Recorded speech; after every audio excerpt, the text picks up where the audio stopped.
नमामि शम्भुं पुरुषं पुराण नमामि सर्वज्ञमपारभावं नमामि रुद्रं प्रभुमक्षयन्तं नमामि शर्वं शिरसा नमामि देवं परमव्ययम् उमापति लोकगुरुं नमामि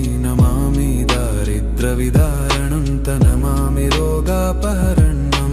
नमामि कल्याणमचिन्त्यरूपं नमामि विश्वोद्भबीजरूपं नमामि विश्वस्थितिकारणं नमामि संहारकरं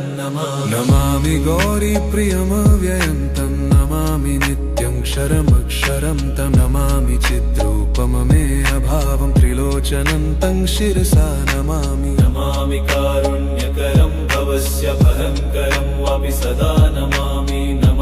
दातारं नमामि सोमेशमुमेशमादमामि वेदत्रयलोचनं तं नमामि मूर्तित्रयवर्जितं तं नमामि पुण्यं सदसद्व्यादितं नमामि तं पापहरं नमामि विश्वसहितेररत्त नमामि रूपाणि बहूनि धत्ते यो विश्वगोप्ता सदसत्प्रणेत नमामि तं विश्वपतिं नमामि यज्ञेश्वरं सम्प्रति हव्यकव्यं तथागतिं लोकसदाशिवो यः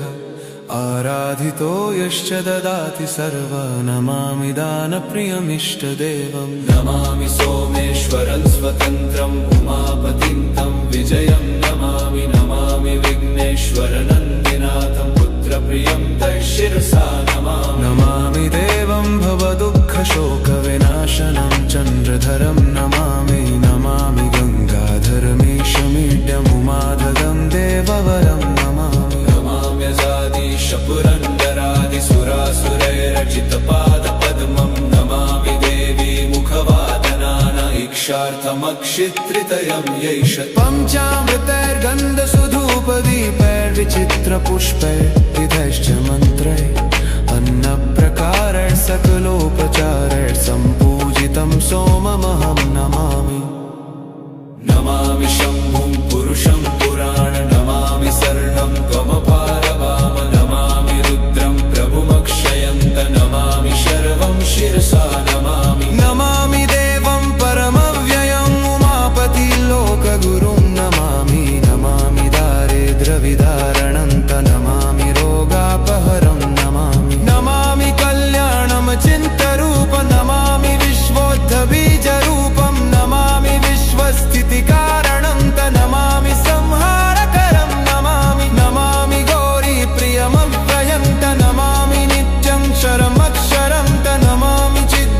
चिद्रूपममेयभावं त्रिलोचनं तं शिरसा नमामि यज्ञेश्वरं सम्प्रति हव्यकव्यं तथागतिं लोकसदाशिवो यः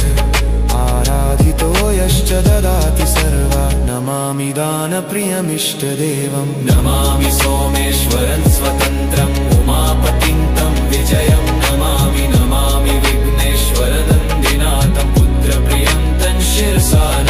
नमामि देवं वरदुःखशोकविनाशनं चन्द्रधरं नमामि गङ्गाधरमीशमीड्यमुमाददं देववरं नमामि कल्याणमचिन्त्यरूपं नमामि विश्वोद्भबीजरूपं नमामि विश्वस्थितिकारणं नमामि संहारकरं नमामि गौरीप्रियमव्ययं नमामि नित्यं क्षरमक्षरं नमामि चिद्रूपममीयभावं त्रिलोचनं तं शिरसा नमामि शम्नेश्वर सम्प्रति हव्यकवं ततिं कतिं लोकसदाशिवो यः आराधितो यश्च ददाति सर्वा नमामि दानप्रियमिष्टदेवं नमामि सोमेश्वरं स्वतन्त्रम् उमापतिं तं विजयं नमामि विघ्नेश्वरं पुत्रप्रियं तं शिरसा नमामि देवं भवदुःखशोकविनाशनं चन्द्रधरं नमामि गङ्गाधरमीशमीड्यमुमादहं देवरवं नमाम्यजादीश पुरन्दरादिसुरासुरैरचितपादपद्मं नमामि देवी मुखवादनान इक्षार्थमक्षित्रितयं यैष पञ्चामृतैर्गन्धसुधूपदीपैर्विचित्रपुष्पैर्विधैश्च मन्त्रैः अन्नप्रकारैः सकलो